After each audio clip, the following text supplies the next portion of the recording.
Inamaanisha nini kuchaguliwa na Mungu? Na ni lini Mungu humchagua mtu? Naam, kuchaguliwa na Mungu au kuwa mteule wa Mungu kuna maana tofauti kwa watu tofauti katika hali tofauti. Hata hivyo, kulingana na Biblia, kuchaguliwa na Mungu ni kutengwa kwa kusudi au kazi maalum. Nitaenda kwa undani zaidi.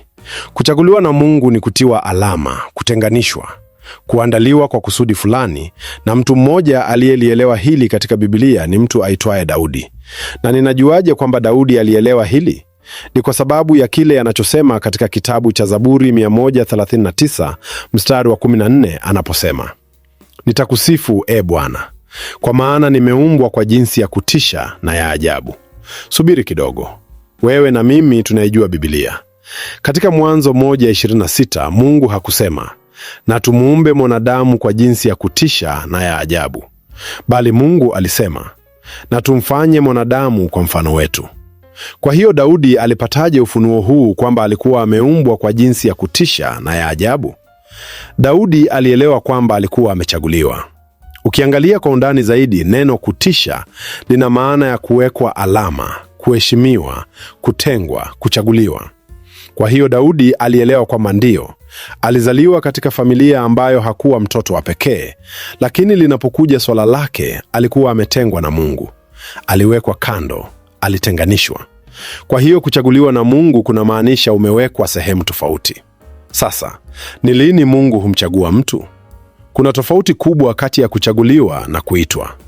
Mtu anapoitwa inamaanisha hakuchaguliwa tangu mwanzo. Ngoja nieleze. Kuchaguliwa maana yake unachaguliwa kabla hujazaliwa. Yeremia 1:5 inasema, "Kabla sijakuumba tumboni mwa mama yako nalikujua, kabla hujatoka tumboni nalikutakasa, nimekuweka kuwa nabii wa mataifa." Ngoja niende kwa undani zaidi. Kumbuka, Yeremia alizaliwa baada ya Mungu kuwa tayari ameumba mataifa, lakini Mungu anasema, "Nimekuweka kuwa nabii wa mataifa." Maana yake Mungu huandaa jukwaa kabla hajawafunulia wateule kwamba wamechaguliwa, ili jukwaa hilo liweze kubeba kile Mungu ameweka ndani ya mteule. Ninazungumzia kipawa cha mteule. Kwa hiyo Mungu anapokuchagua, hakuchagui kwa sababu wewe ni mzuri sana, umeelimika, unaweza kuzungumza vizuri, una akili sana, au unapendwa na watu. La hasha. Unachaguliwa kabla hata hujajua kwamba umechaguliwa.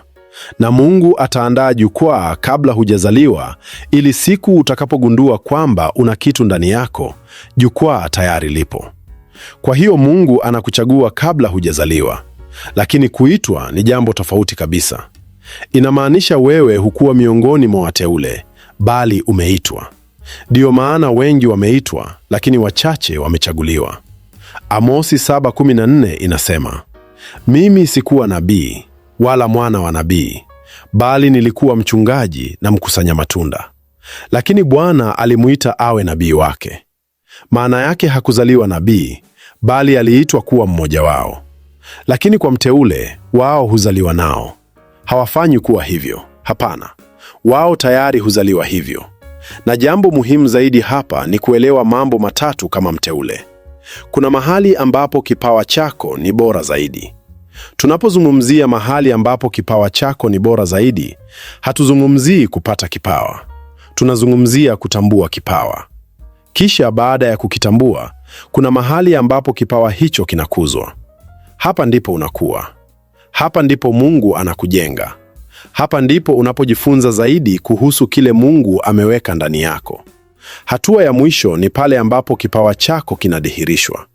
Mahali ambapo kipawa chako kinawekwa wazi. Usichanganye msimu wako wa maandalizi na msimu wako wa kudhihirishwa. Ni muhimu sana kujua kwamba kipawa kilicho ndani yako tayari kimekamilika.